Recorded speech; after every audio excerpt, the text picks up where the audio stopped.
velocidad y la adrenalina. Hey, well, I'm a friendly stranger in the black sedan. Won't you hop inside my car? Todo se une los domingos en las tardes de Clásicos 100.5 en el programa que te trae lo último del mundo del automovilismo. Grand Prix con Salvador Facio. Este y todos los domingos de 3 a 5 de la tarde. Solo por Clásicos 100.5. Con lo mejor del pasado en el presente. A continuación, programa mixto de producción nacional, con elementos de lenguaje, salud, sexo y violencia, que pueden ser escuchados por niños, niñas y adolescentes, sin la supervisión de sus madres, padres, representantes o responsables. Escuchas a Salvador Facio en Grand Prix.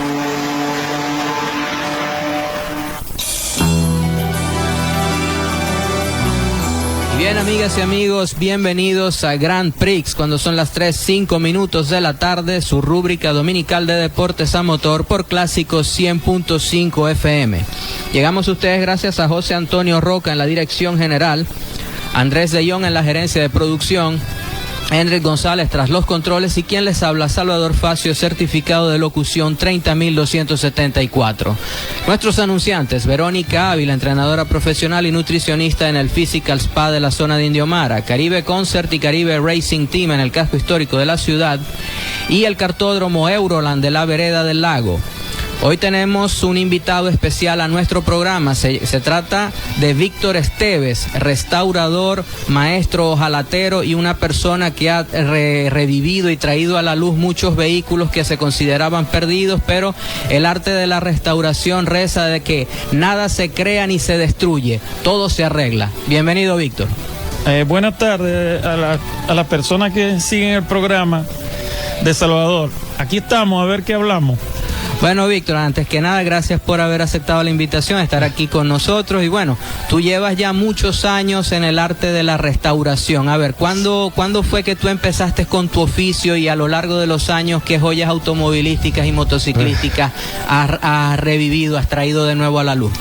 Bueno, sobre todo automovilística, de motociclística no, muy poco. Pero sí automovilística, y decirte de cuándo viene es difícil, pero ha sido de toda la vida. A veces más, a veces menos, al principio, pero después llegó un momento que bueno, ya me dediqué absolutamente a eso. Sí, y estoy en eso. Y a ver, ¿dónde aprendiste tu oficio? ¿Lo aprendiste aquí en Venezuela o en la madre patria? No, aquí, porque yo he vivido toda mi vida aquí. ¿Llegaste pequeñito a Venezuela? De 3 años. De 3 años, ok. Bueno. Me trajeron, no vine. Te trajeron de 3 años y bueno, de aquí aprendiste el arte. Aquí he aprendido todo. ¿Quiénes fueron tus maestros, los maestros carroceros? Porque en aquella época eran maestros carroceros. Bueno, te voy a decir una cosa, en verdad no tuve maestro. Yo aprendí de ver a otros haciéndolo, y que siempre tuve una facilidad genética, podemos decir, de que se me hacía fácil hacer cosas con las manos, cualquier cosa, no solamente eso de la hojalatería, que eso más bien es más hacia acá. Pero al principio yo me dedicaba a la mecánica más que nada, y siempre se me dio eso de fabricar piezas. Cuando yo trabajé en el automovilismo aquí con diferentes pilotos de Maracaibo, como Juan Cocheza y Viallo París y toda esa gente que corría aquí, Tito Feijó. Y siempre se me hizo fácil de fabricar piezas. La falta de repuesto, ¿no? Que te obligaba... No, y que en el automovilismo a veces hay piezas que hay que hacer. Entrada de aire, ventilación de freno, rollback, cosas de esas. Y siempre se me hizo fácil fabricar las piezas. Bueno, y yo lo pensé, bueno, si yo hago estas piezas de este tipo, también puedo hacer las piezas de lata.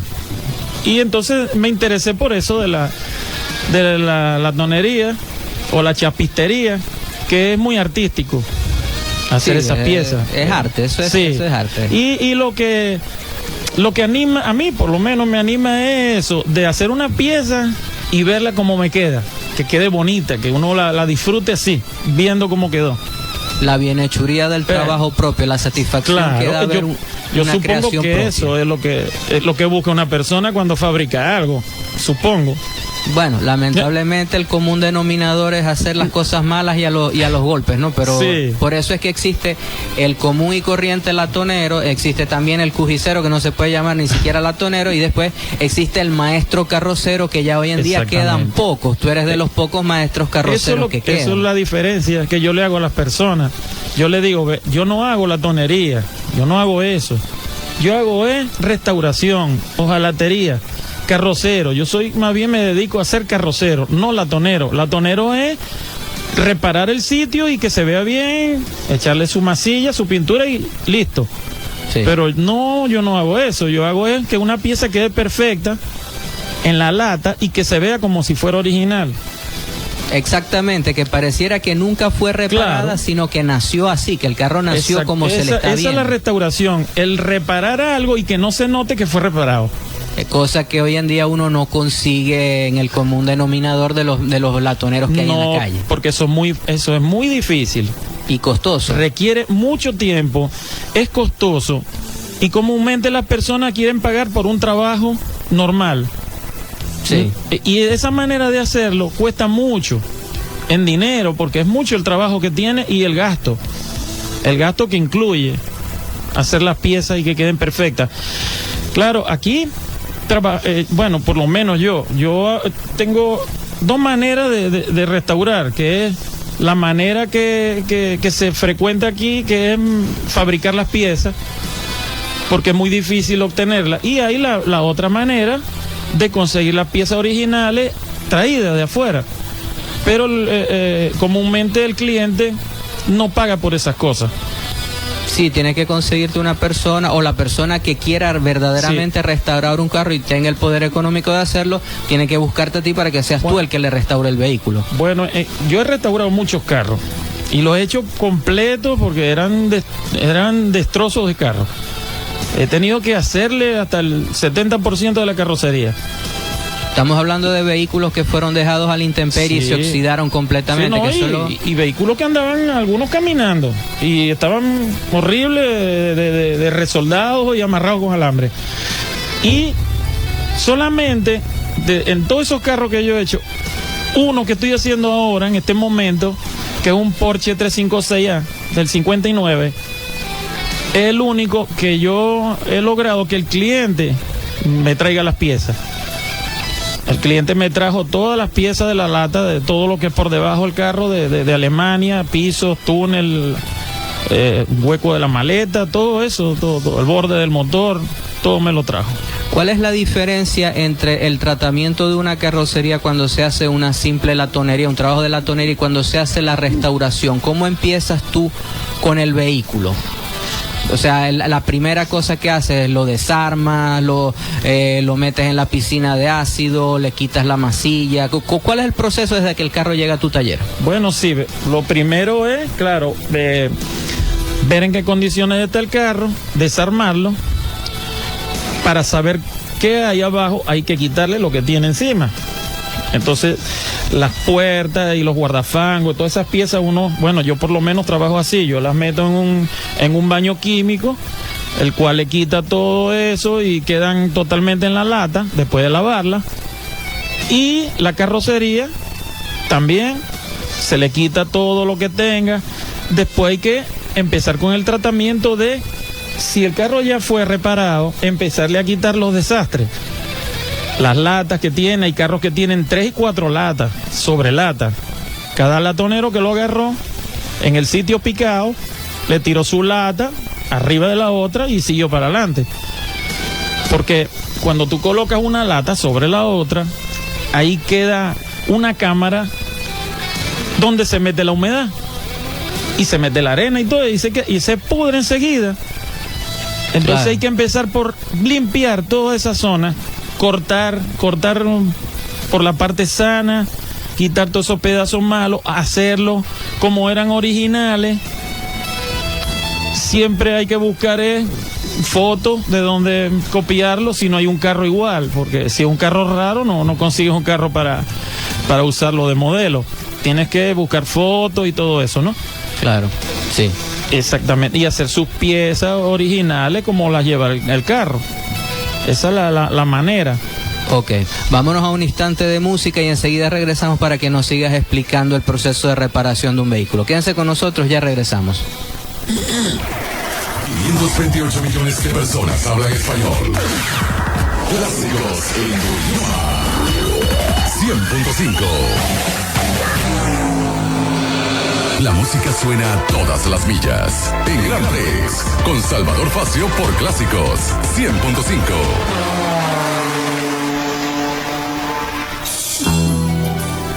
Y seguimos aquí en Gran Prix cuando son las 3:25 minutos de la tarde. Y llegamos a ustedes gracias a Caribe Concert y Caribe Racing Team en el casco histórico de la ciudad.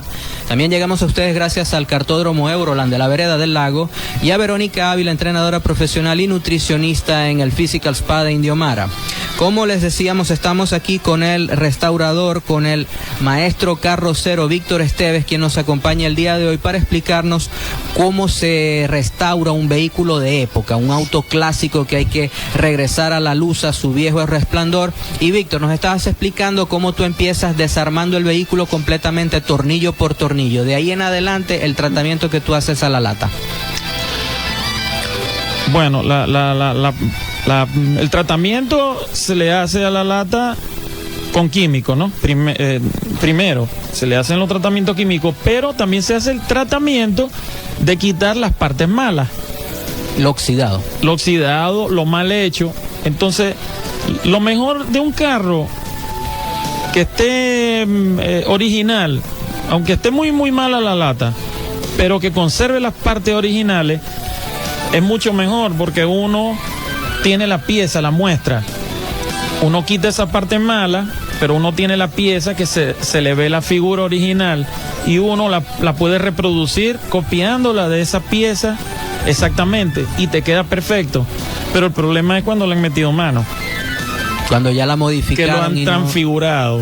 Okay. Que le han puesto, no, que aquí lleva un troquelito, pero también sirve liso. Dale. Ok.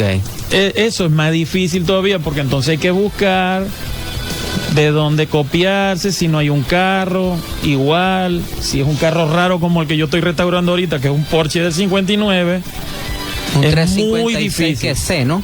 No, ese es un 356A. Ah, un A. ¿Los A hasta qué año los construyeron? Hasta el 59. O después viene el B. El B en el 60 salió el 356B de una sola rejilla atrás. Ajá. En el 60 y ya después vinieron con dos rejillas de atrás, pero variaron muy poco. Pero del 55 al 59 salió el 356A y primero era el 356 Pre-A o 356. Antes de continuar con el proceso de restauración, con la explicación, ¿es cierto que el chasis, la plataforma del 356 del Porsche, es bastante parecida a la de un Volkswagen Escarabajo? No. Ese mito que hay por ahí de que se parecen. Fue. Los primeros Porsche, ¿verdad? Sí. Que no lo hacían en Alemania, sino en Austria. En Austria empezó la fabricación de los Porsche, en el 48. Sí. Eran hechos con partes de Volkswagen sobrantes para ahorrar en el costo y todo eso. Pero ya después fue evolucionando el Porsche. Ya el Porsche después ya no era el motor similar al del Volkswagen, pero no era el del Volkswagen. El piso no tiene nada que ver con el Volkswagen. Lo que es más parecido es la suspensión delantera y la trasera, si son la misma del Volkswagen. Y además tiene una variante que el Volkswagen usa chasis y usa un tren delantero quitable que usa barra de torsión, pero es desmontable. Y el Porsche viene ese mismo tren delantero que funciona igual, pero viene incluido en el compacto. Es no parte de la estructura, sí, no es una pieza desmontable. Es estructura, no es desmontable, aunque es similar al del Volkswagen. Sí, el principio mecánico, sí. Las geometrías tengo entendido que son parecidas, sí, o las mismas. Sí, el mismo sistema y todo. El sector de la dirección, la suspensión por barra de torsión de lámina y las de atrás por barra de torsión redonda. Todo es igual al Volkswagen. Sí, pregunto porque sé que hay muchas réplicas, por ejemplo, los APAL, sí. Los APAL los hacen sobre una plataforma sí, la réplica una carrocería sí, de fibra de vidrio. Sí, bueno, incluso el Porsche, en su principio también un constructor que era Abarth, sí, Carlo Abarth. Exactamente, él fabricó Porsche, ¿verdad? El piso de Porsche con una carrocería que él hacía de aluminio un poquito más larga que la del Porsche original y pesaba 300 kilos menos, algo así. Bueno, como eran carros preparados para carrera, tenían más caballos, menos peso. Eran para carrera. Sí, las preparaciones, las célebres preparaciones de Carlo Abarth. Sí. Un austríaco que se mudó a Italia, y en Italia fue donde la mayor parte de sus preparaciones fueron sobre Fiat. Sí, él era italiano, era sobre todo trabajo con Fiat. Bueno, exacto. Lo Fiat mucho a Abarth. Sí, el 850-2000 OT, el célebre carro que pasó de ser un simple utilitario a un monstruo de carrera. Sí. Y dicen que de los pocos que quedan, bueno, cada uno estaba valorado más o menos en $1 millón. Por la rareza. Costoso. Por la rareza. Bueno, como nos estabas diciendo, el proceso de restauración, entonces se desarma, se analiza cómo está todo en cuanto si lo que está doblado, lo que está deformado, lo que está oxidado, después el baño químico, después del baño químico. Bueno, después del baño químico viene la pulida, hay que lavarlo, quitarle todo eso de los químicos, y también yo le he hecho un tratamiento de un fosfatizante que es para eliminar el óxido. Él cambia la estructura molecular del óxido y lo vuelve otra vez plata. Entiendo. Sí, entonces eso protege la carrocería para que no se oxide, y después se pule las piezas, se le va quitando todo eso, se sustituyen los pedazos malos por las partes nuevas, fabricadas o que se traigan originales. Ok, y por ejemplo, ese mito de que cuando ya el carro está listo, que se le cogieron, se desmontó todo, se limpió todo de masilla y óxido, que hay que fondearlo antes de trabajar, eso es falso, ¿no? Bueno, eso puede ser las dos cosas. Depende de donde tú trabajas. Si tú trabajas a la intemperie, tienes que fondearlo, porque se te va a oxidar. Yo no tengo ese problema, pues yo trabajo en un sitio cerrado con aire acondicionado donde yo no tengo humedad. Yo tengo carros ahí que tienen 2 años o más en la lata y están iguales. No se oxidan debido a que... A mí no se me oxida nada. Claro, el ambiente tú lo mantienes con cero humedad. ¿Qué tienes? ¿Un dehumidificador o algo así? No, aire acondicionado. El mismo aire acondicionado. Sí. Y que el cliente puede ver su carro como está hecho. De verdad. No es que yo hago la pieza y enseguida le echo fondo y lo masillo para ver. No, o sea, tú lo dejas hasta lo último para que el cliente pueda ir a ver el proceso de restauración de su vehículo y vea cómo está trabajando sobre el carro, que vea los tacos que se le han hecho al carro, etcétera, etcétera. Bueno, sí. Okay. Y hay clientes que se llevan los carros así. Hay clientes que yo le hago toda la lata y se lo llevan en la lata. Eso sí, tienen que enseguida fondearlo cuando lo sacan del taller. ¿No es mejor fondearlo antes de que salga del taller? No, porque depende del trato, porque si el trato es en la lata, se lo llevan en la lata. Sí, no, porque lo van a llevar a pintar. Cada quien recibe por lo que paga, pero claro, sería lo ideal que el carro saliera fondeado del taller, es mi pregunta. Bueno, eso es cuestión del cliente, a gusto del cliente. Sí, técnicamente sería recomendable, ¿no? Sí, yo he hecho algunos que se los han llevado así, en la lata. Enseguida hay que fondearlo. Porque es como el retrato de Dorian Gray, que cuando se rompió el retrato el hombre se arrugó. Ellos se oxidan. Entiendo. Bueno, vamos a otra pausa musical y enseguida regresamos aquí en Grand Prix con la entrevista al maestro carrocero Víctor Estés. Quédense con nosotros, ya regresamos. La Navidad llegó a Clásicos 100.5. Escuchas a Salvador Facio en Grand Prix.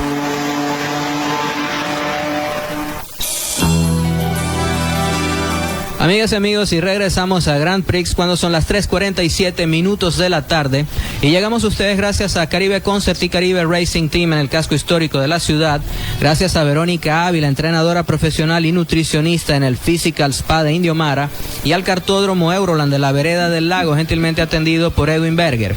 Y seguimos con la entrevista a Víctor Esteves, maestro carrocero. Víctor, como nos estabas diciendo, las fases de la restauración habíamos llegado hasta la pintura. Sí, tú normalmente haces lo que te pide el cliente. Cuando haces pintura, ¿cuál es tu proceso de pintura? A veces te la piden, a veces no te la piden.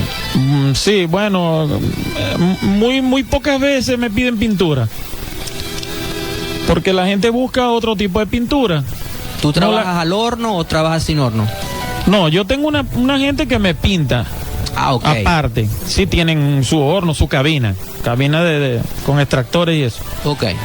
Pero comúnmente las personas deciden pues mandarlo a pintar por su lado, porque hay dos tipos de pintura también, como lo de la lata.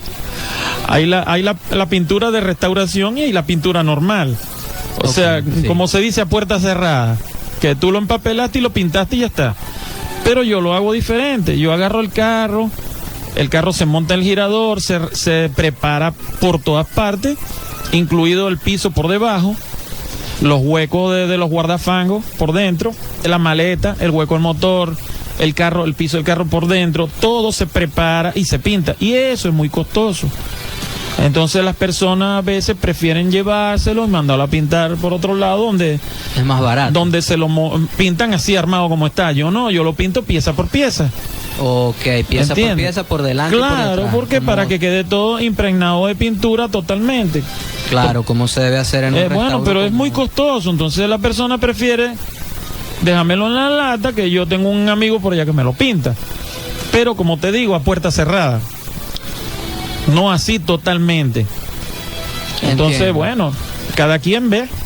Ahora, me han dicho que una cosa que hay que tener mucho cuidado es cuando se usa el sandblasting, que siempre que tú limpies un carro que ha recibido sandblasting, no importa cómo lo limpies o cómo lo aspires o cómo lo soples, siempre va a quedar algo de arena escondida dentro de los... Siempre, eso no se lo quitas más nunca en la vida, la arena. Nunca. Mira, yo tengo un carro allá, un Dodge Coronet. Bueno, era un Coronet, pero ahora es un Charger, porque lo transformé en Charger. Tengo... Con ese carro, claro, poco a poco, no es una cosa ahí, es un proyecto de un amigo mío y yo que lo estamos haciendo ahí. Y ese carro se mandó a sandblasear o arenar. Y eso hace como 4 años. Se ha soplado.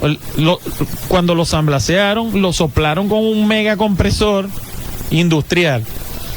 Se ha lavado, se ha soplado, se ha vuelto a lavar. Cada vez que doy un martillazo, cae la arena en el piso.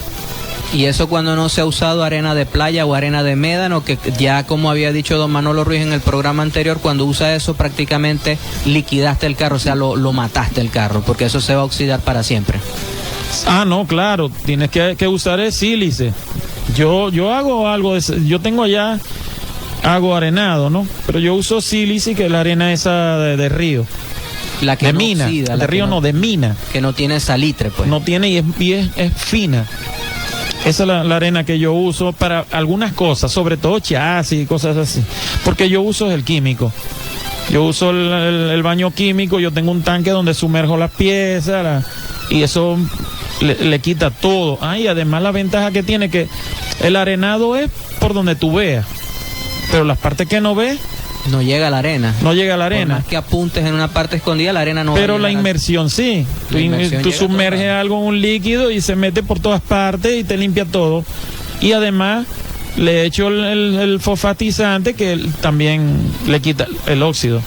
Sí, lo previene también, supongo, ¿o no? O sea, sí. lo quita, pero después también lo previene. Sí, claro, porque eso queda protegido contra el óxido. Ahora bien, ¿cuáles son las piezas más difíciles que te ha tocado reproducir? Tengo entendido que estás construyendo una cabina completa desde cero, desde una lámina derecha, estás haciendo la cabina de una camioneta del año 50 ahí. No, yo estoy fabricando, lo que pasa es que ahorita está parado el proyecto por falta de tiempo. No, una Ford de 1936. Ok. Que fabriqué la cabina totalmente de un modelo escala. La cabina que me mostraste, Sí. lo tomaste de un modelo escala. Sí, yo lo tomé de un modelo escala, lo llevé a la medida, lo hice en cartón, pieza por pieza, y después lo llevé a la lata y la fabriqué. Y lo más difícil fue el techo, que lo tuve que fabricar, porque es un techo que tiene la esquina redonda, tiene un arco hacia adelante y hacia atrás, tiene el arco que va de puerta a puerta y los esquineros redondos. Es algo demasiado complicado. Yo no creí que lo pudiera hacer y me costó. ¿Y qué herramientas tienes? ¿Tienes dobladoras, prensas? ¿Qué tienes para hacer ese trabajo? Bueno, dobladora, yo uso una mesa de hierro que tengo para trabajar y me sirve también de dobladora, porque yo lo que hago en la dobladora son piezas pequeñas. Cuando son piezas grandes yo las llevo a doblar. Una gente que tiene en La Limpia un negocio de eso, de dobladora, que son los Capitelli, ellos me hacen a mí las piezas allá. Ok, ¿tienes tus surtidores externos? Sí, o sea, ellos me hacen tubos, una que otra cosa la haces externamente con gente de tu confianza. Sí, ellos me hacen las piezas cuando son grandes, cajeras y cosas así, pisos que tenga que hacerle algo, pero las pequeñas las hago yo tengo allá como doblar. O y sea que... bueno, tengo también el tipo de soldadura también. El tipo de soldadura que uno utiliza en el trabajo también influye en el resultado final. ¿Cuál es la que usas tú? Bueno, yo uso la máquina de soldar de TIC con argón. Ok. Que es una soldadura limpia, que no hace chispa, no produce escoria, y tú puedes hacer un cordón seguido que no te va a quedar poros ni nada. Tú tiras tu cordón de soldadura, eso se pule con el disco de Meril, después se pule con el disco fino que se usa para pulir acero, de lija intercalada, y eso se pule y prácticamente tú no le ves que sea una pieza empatada con otra. Es muy mínimo lo que se le ve. O sea que no necesitas usar la técnica del punteado de soldadura para que no se deforme la pieza, ya que con la soldadura que tú tienes puedes soldar corrido sin deformar la pieza por calor. Siempre todas las latas siempre se deforman un poco. Yo primero pego la lata punteada, claro, pero después voy uniendo todo. Siempre, pero es muy poco, es mucho menos, es como un 40 o un 50% menos que lo que te produce la soldadura autógena con el soplete. Entiendo. Eso sí produce mucha deformación, porque hay que calentar mucho la pieza para soldar. Pero la de argón no, porque el argón al mismo tiempo va enfriando la pieza, ¿entiendes? Y es muy poquito lo que te desfigura. Sobre todo te desfigura en partes donde la lata está en el aire, como las puertas, por ejemplo. Las puertas, que hay mucha distancia de un punto de apoyo a otro, sí te lo dobla un poco, pero es mucho menos. Es mucho menos. Okay. Pero es muy rápida la soldadura, es muy rápida, muy limpia. No es tan caliente como la otra. No es tan caliente como la otra, porque como te digo, el argón va enfriando también la pieza. Por eso deforma menos la pieza. Menos, sí. Y el resultado final es mejor. O sea que por lo que tú nos estás diciendo, teóricamente yo te pudiera traer un modelito de un carro pequeño a escala, qué sé yo, 1.24 o 1.20, y tú pudieras rehacer un vehículo tamaño normal. Sí. Bueno, tengo uno allá que siempre he querido fabricarlo, que es un Bugatti Atlantis. Ok. Que nada más fabricaron 4. Que uno lo tiene Ralph Lauren, el diseñador. Ah, ok, interesante. El Atlantis Aero. Bueno, vamos a ver que si te llevo el modelito de un Ferrari GTO, a ver si me lo construye. Bueno, sería bueno. A una pausa musical y enseguida regresamos aquí en Grand Prix con la entrevista a Víctor Esteves, maestro carrocero. Ya regresamos. Motores a toda potencia. Grand Prix en Clásicos 100.5.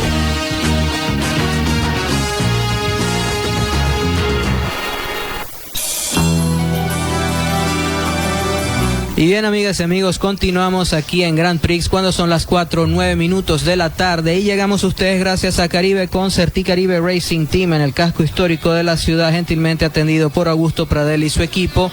Llegamos a ustedes gracias a Verónica Ávila, entrenadora profesional y nutricionista en el Physical Spa de Indio Mara. Y llegamos a ustedes gracias al Kartódromo Euroland de la Vereda del Lago, karting y fiestas para grandes y pequeños de lunes a domingo. Seguimos a las 4:10 de la tarde aquí en Grand Prix con la entrevista a Víctor Esteves, maestro carrocero y restaurador. Víctor, nos estabas diciendo habíamos ya hablado del proceso de restauración. Ahora vamos a hablar de los vehículos que tú has restaurado, los vehículos más prestigiosos que has restaurado. ¿Qué piezas has debido construir desde nuevo para autos clásicos a los cuales no se les conseguían repuestos? Y aparte de los autos más prestigiosos, ¿qué creaciones tuyas? Me dijiste que construiste desde cero la cabina de una camioneta del 36.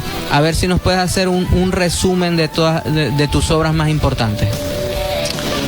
Bueno, déjame ver, la que yo recuerdo así, bueno, de las primeras fue una camioneta Chevrolet 52, que la compré el chasis con la cabina nomás y unas latas ahí que me dieron que eran los guardafangos delanteros.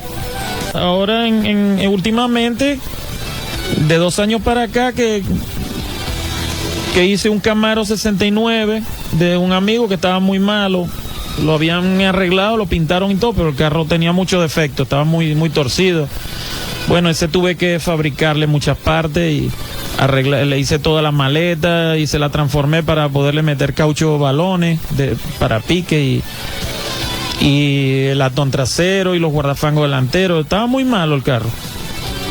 También restauré un mini playero que viene sin techo, usa un techo de lona. Ese también lo restauré, ese también fue un trabajo bastante largo porque ese carro hubo que restaurarlo todo por debajo, por arriba, porque era para exhibiciones. Todo el piso por debajo se preparó y se pintó todo como si fuera por arriba. Bueno, y también una Ford 51 que se llevaron hace poco, también esa la hice completa desde el chasis, le tuve que hacer el chasis. Una unión de un chasis de Explorer con el original y toda la carrocería, ya esa está pintada también. Y estoy haciendo otra 52 y una 46 también que estoy restaurando. Y el Charger 69, que era un Dodge Corolla, el cual transformé en Charger. Le hice toda la parte trasera como el Charger 69 con la idea de hacer uno como el General Lee. Y un 70, también un Corolla 70, que ya ese se lo van a llevar mañana. Que también le hice el 70% de la carrocería, de lo malo que estaba. El de nuestro amigo en común, sí, Manolo Ruiz, que estuvo la semana pasada aquí con nosotros, nos habló también del Corolla 440 y del trabajo que le estabas haciendo. Ajá, ¿qué carros tienes en proyecto? Bueno, ahorita el último que tengo ahorita es un Mercury 53, un Monterrey, de unos amigos que me lo llevaron para hacerle bueno, en la primera fase de la restauración es hacerle todo lo que es la mecánica. El chasis tenía un tren delantero en muy malas condiciones y la parte delante del chasis estaba muy mala. Entonces yo le sugerí para cambiarle el sistema y entonces le vamos a colocar, ya el chasis se cortó y le vamos a colocar esa parte nada más donde va el tren delantero de una Blazer o Durango, que es lo mismo, más o menos un tren delantero de ese tipo, que se le va a añadir para hacerle todo lo que es la estructura y colocarle toda la mecánica, que esa es la primera fase de la restauración, para después seguir con lo que es carrocería. Y, por ejemplo, me dijiste que habías trabajado con Juan Cocheza, sí, con Viaggio Parisi. Cuando trabajaste con ellos, ¿a qué te dedicaste específicamente? Bueno, el trabajo éramos varios. En el equipo era atender el carro para las carreras, llevarlo, traerlo, trabajarle entre carreras para lograr más rendimiento del motor, de la suspensión. Eso todo el tiempo en ese tipo de carros siempre hay que estar trabajando entre carrera y carrera. Cuando se corría automovilismo en Venezuela, porque ya eso ya se acabó. Sí, bueno, gracias a las últimas vicisitudes de este país, ya el automovilismo murió también. No, queda un poco de pique. Y de la misma persona, porque el automovilismo aquí fue glorioso. Aquí venían carros de afuera, como venía Diego Feble, venía Bobby Bene. Había muy buenos carros que venían a correr aquí. Aquí había un automovilismo de categoría. Cuando se corrían los Camaros, Porsche de turbo, y venían, bueno, unas carreras espectaculares que llegamos a ver aquí. Después nos quedamos con lo de los carros pequeños, donde la mayoría eran Opel Manta, Fiat, Renault. Muy buenas carreras también. Hasta que llegó el momento que empezaron a meter las monomarcas. Las monomarcas eran un grupo de Corsa, un grupo de unos Fiesta, pero carros de calle totalmente. Entonces eso no tiene atractivo y la gente fue perdiendo interés en eso y se acabó. Sí, bueno, unido a la situación económica, los dólares, no se consigue repuesto, no se puede importar nada, etcétera, etcétera. Eso le dio la estocada final al automovilismo venezolano. Pero, también, por ejemplo, cuando te tocaba construirle a algo, eso nos lo vas a contar en el próximo segmento, cuando te tocaba construir una pieza desde cero para, qué sé yo, para Juan Cocheza, para Biagio Parisi. Eso nos lo contestas después del segmento musical. ¿Qué cosas tuviste que construir desde cero para esos carros de carrera que eran únicos? Sí, bueno, yo te voy a contar sobre eso. Vamos a la pausa musical y enseguida regresamos con más de la entrevista a Víctor Esteves, maestro restaurador. Quédense con nosotros. Motores a toda potencia. Gran Prix en Clásicos 100.5.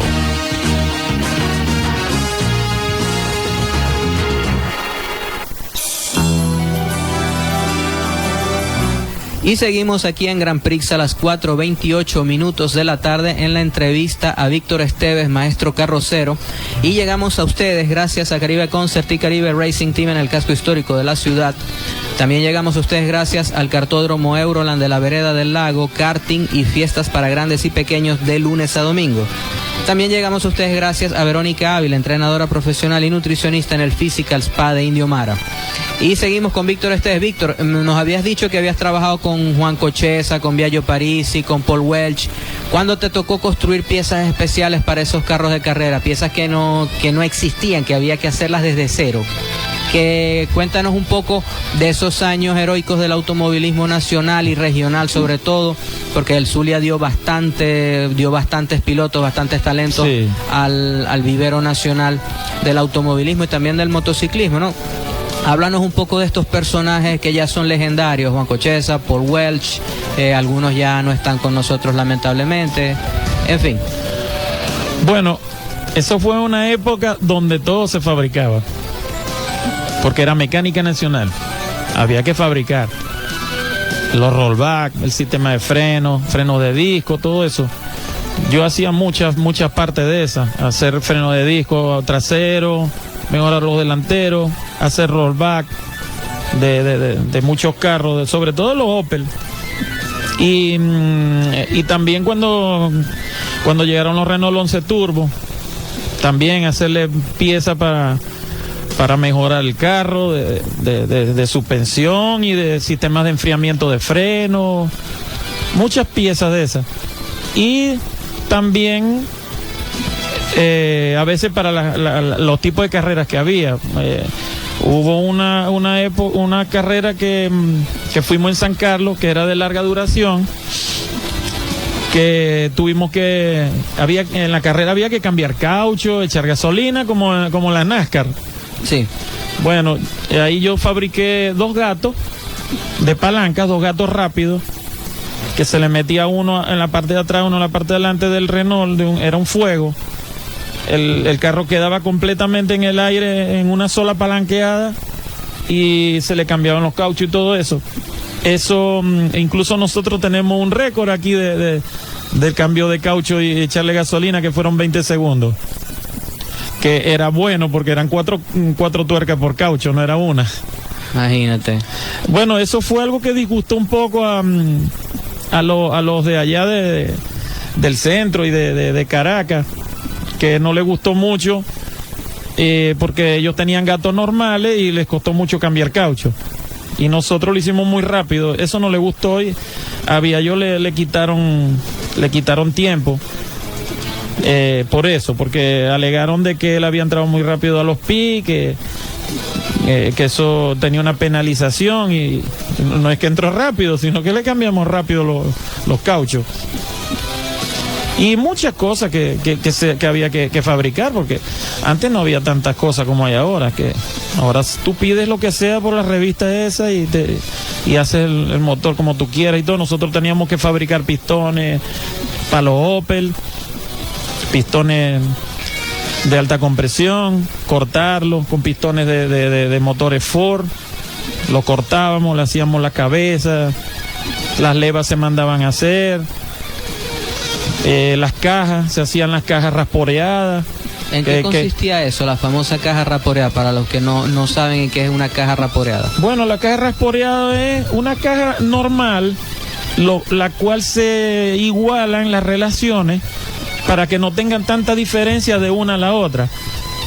O sea, la primera la hacen un poquito más larga para que se parezca a la segunda, y la tercera se corta un poco y así, cambiándole piñones, y se hacían las cajas rasporeadas.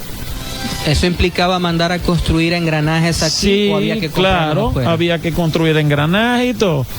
Pero eso le daba una mejoría al carro, sobre todo en la pista larga, porque el motor no caía tanto de revoluciones al cambiar, era más consecutiva la velocidad de las relaciones.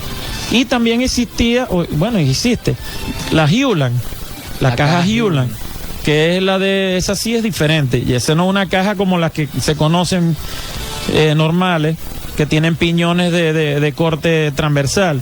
La Hewland es de piñones rectos y no usa piñones con dientes rectos, y no usa sincronizadores. Son cajas ruidosas incluso. Que son cajas de carrera, hay que hacer dobleta, punta tacón, etcétera, etcétera. Sí, que no caen casi de revoluciones entre cambio y cambio, caen muy poco. No es como una caja normal que te cae 2-3 mil vueltas. La Hewland no cae ni 1000 vueltas, o más o menos por ahí. Sí, bueno, esas cajas ya eran cajas de carrera, eran cajas que había que adaptar a un carro de calle. Por ejemplo, el Volkswagen de don Renato Sica, que tenía un motor Volkswagen con una caja Hewland. Y los de hermanos Delgado, Andrés y Rafael Delgado, que tenían los Volkswagen más rápidos del mundo. Sí, y usaban esas cajas Hewland. Sí, cajas Hewland. Por ejemplo, hablamos de las cajas para acortar la distancia, el recorrido de la palanca. ¿Qué truco, qué técnica usaban ustedes con el varillaje para que el recorrido de la palanca fuera más corto?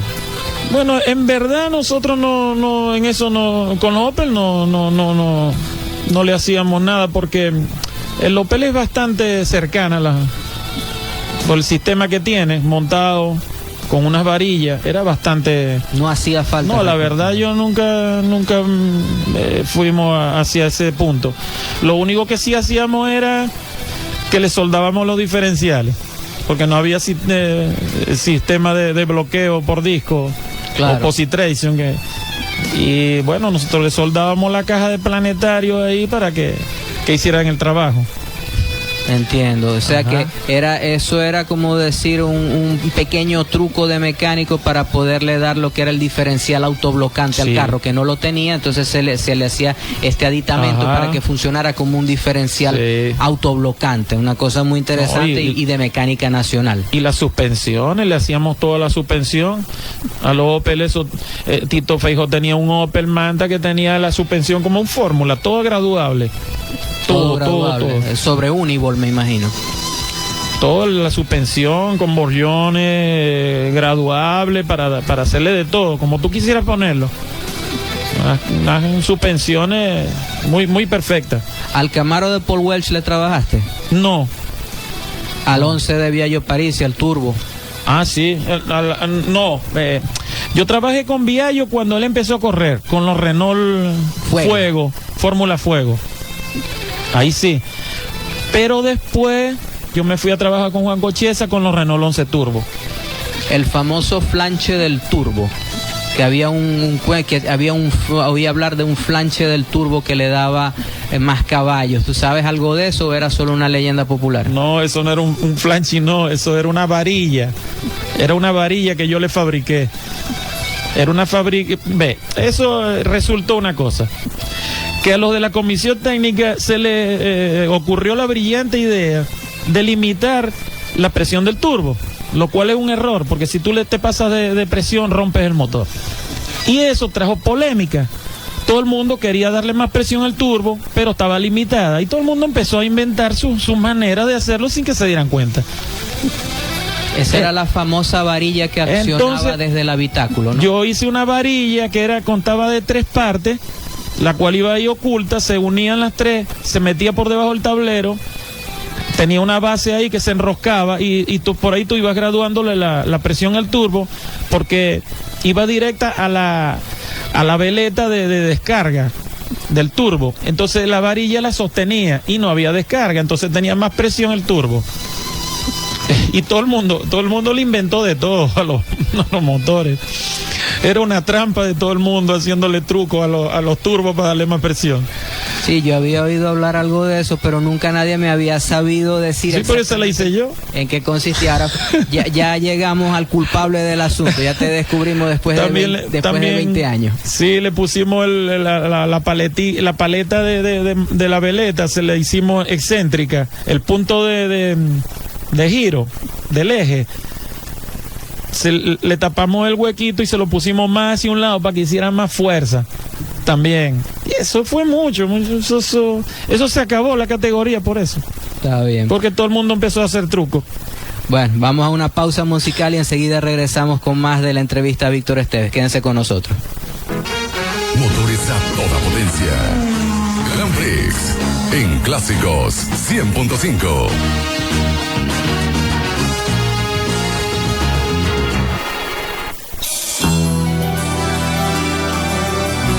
Y seguimos aquí en Grand Prix cuando son las 4:51 de la tarde para la parte final de nuestra entrevista a Víctor Esteves, maestro carrocero. Víctor, entonces nos estabas contando los trucos de cuando corría Juan Cocheza, la famosa varilla que construiste para aumentarle la presión al turbo cuando estaba en las rectas, ¿no? Sí. Y él en las rectas metía la varilla por el tablero y entonces aumentaba la presión del turbo y eso nunca lo pudo descubrir la Comisión Nacional de Velocidad. No. Bueno, ¿y qué más nos querías decir de esa época, de los pilotos que conociste? ¿Qué los caracterizó a cada uno de ellos? El que era más valiente, el que era más arrojado, el que estaba loco, el que tenía más talento, el que era más refinado. Bueno, el más agresivo de todos los que yo llegué a conocer de aquí era Tito Feijó. Tito fue el más agresivo, que tuvo problemas con Antonio Pastore, incluso una vez con Johnny Cecotto, que vino a correr aquí en Fórmula Ford. El problema fue con Tito Feijó. No, bueno, con Juan Cocheza. Pero con Juan Cocheza, sí, eso sí lo recuerdo. Pero Tito Feijó tuvo problemas con varios, ¿no? Y Cecotto cuando vino que tuvo problemas con Juan Cocheza. Con Juan Cocheza, pero Juan Cocheza no era tan agresivo, pero Tito sí. Sí, famosa fue la golpiza del equipo de Tito contra el equipo de Juan Cocheza, ¿no? Sí, también. Eso fue aquí en Maracaibo, tengo entendido. Cuando corría él con el Ferrari, por cierto, con el Testarossa. Con el Testarossa, con motor Chevrolet 350, ¿no? Sí, con el 350. Y Cocheza corría con el Camaro. Con el Camaro número 62. Ajá, el anaranjado con negro. Anaranjado con negro. Yo llegué a ver correr ese carro, estaba niño, lo vi correr junto al Porsche de... A ver si me ayudas a recordar, él falleció recientemente. Diego Feble. Sí. Diego Feble. No sé, era un Porsche, creo que era de un color marrón, algo por el estilo. No sé si era Diego Feble o Camacho, Alfredo Camacho. Alfredo Camacho, no. Alfredo Camacho tuvo un Porsche en aquella época. Alfredo Camacho, yo recuerdo a Alfredo Camacho es cuando corría con los Opel. Con los Opel Manta. Con los Opel Manta. El Chupao corría también en esa época con un Opel Manta. También. Y antes también, el Chupao también corría antes. También cuando corrían los Camaros. Pero la agresividad en la pista me refiero al arrojo al tomar la curva, el entrar en curva más rápido que los demás, el que lo hacía derrapando, el que lo hacía limpio, el que en lluvia se sobreponía a los demás, por ejemplo, en la lluvia. ¿Quién consideras tú que ha sido el mejor? El que arriesgaba más. El que arriesgaba. También era Tito. Era Tito, o sea, claro, tanto en porque seco como en mojado, en todo. Exactamente, no, y es que otra cosa, que Tito era el que tenía menos recursos. Juan Cocheza, Paul Güell tenía muy buenos carros, con muy buenas piezas, porque tenían más recursos, y Tito no tenía. Tito lo hacía él mismo todo, en el taller que tenía allá en La Limpia. Entonces tenía que hacer que de tripas corazón y entrar 10 kilómetros por hora más duro que los demás para poderle ganar. Claro, él tenía que ser el que lo hacía de esa manera, porque su carro no tenía las condiciones que tenían los otros. Y además ese carro lo tiene, el Ferrari llegó a manos de Tito por Pepe, el que era dueño de la Chivera Los Ángeles. ¿Ese carro estaba en una chivera? No, ese carro llegó aquí a Maracaibo y pasó por varias manos, Barry Gómez. Después Pepe se lo compró a Barry y Pepe se lo regaló a Tito. Toma, Tito, después bueno, nos arreglamos para que tú corras con este carro. Que fue cuando Tito se puso en el Testarossa. Ya en esa época tenía el motor Ferrari roto, le habían montado el 350. Tenía el 350 que le montó Pío Besán en Caracas, en el taller de Félix Barona. Y ya llegó aquí con ese motor. O sea que ya había llegado aquí con un motor de carrera, no con un vulgar motor 350 Chevrolet, sino un motor de carrera. No, con el motor 350 Chevrolet llegó aquí. De Caracas ya llegó así ese carro. Ok, y se lo vendió a este señor, pero quiere decir que ya el carro por lo menos estaba listo para correr, el carro podía correr. Sí, es que el carro lo usaban para correr, desde siempre. Ese carro... Pensé que lo había preparado para correr Tito, pero por lo que estoy entendiendo ya el carro tenía su preparación de carrera, claro. Y Tito lo mejoró. Tito, bueno, después Tito le preparó el motor a su manera y todo eso, claro. Pero ya el carro había llegado transformado. Incluso ese carro llegó aquí a Venezuela en el 59. Ese carro era 58. Llegó aquí en el 59, llegaron 2 carros de esos iguales. Ese tengo entendido que había sido el carro de Mauricio y Marco Tulli. Sí, Marco Tulli. Después pasó por las manos de Fernando Baís, que fue el que le mandó a poner el motor 350 en el taller de Félix Barona. O sí. lo hizo Pío Besán en el taller de Félix Barona. Lo hizo Pío Besán. Y después, bueno, ya conocemos la historia, estuvo creo que fue 20 años en Maracaibo, ¿no? Entre Barry Gómez, entre Tito Feijó. Yo creo, sí, ese carro de los años 70 llegó aquí a Maracaibo, principio de los 70. ¿Tú llegaste a ver correr ese carro? ¿Se claro. veía alguna ventaja sobre los otros carros? ¿Que ese chasis fuera mejor que los chasis de los Camaro, de los Opel Manta? No, en verdad te digo, por eso te digo que Tito era una persona que tenía un manejo bastante difícil, bueno, agresivo, difícil de hacer, pues. Porque tengo entendido que ese carro, el principal defecto no era bueno, ese frenaba, carro no, ese carro, tú sabes que esos Ferrari Testarossa nunca fueron famosos porque eran buenos carros. No eran buenos carros. Y sobre todo no frenaban bien. No, y no eran buenos tampoco ni de aerodinámica ni de suspensión. Era un carro que, claro, ahora son unos carros valiosos por lo histórico, pero no es porque eran unos carros buenos para la carrera. Nunca fueron famosos por eso. Y era difícil manejarlo, ese carro. Bueno, un testimonio histórico. Yo bastantes carreras que vi y bastantes veces que me tocó empujarlo para montarlo en el trailer y todo eso. Tú también viste las carreras en la Circunvalación 1, ¿no? No, ahí sí no llegué yo a ver eso. Bueno, Víctor, llegamos casi al final del programa. Te dejo los micrófonos para que te despidas y hagas una última apreciación sobre lo que fue tu historia y lo que es tu historia como restaurador y como mecánico de los mejores pilotos que han habido en nuestra región. Bueno, yo lo que podría es a la gente entusiasta de los carros y que quieran restaurar un carro, que traten de hacerlo bien, porque no es gastarle al carro, sino gastarle bien. Porque un carro no es latonearlo, sino es restaurarlo. para que el carro tenga un valor, porque un carro latoneado a veces no tiene ningún valor, se ve bien, pero cuando una persona que sabe lo ve, se da cuenta que es un trabajo mal hecho y no va a valer nada el carro.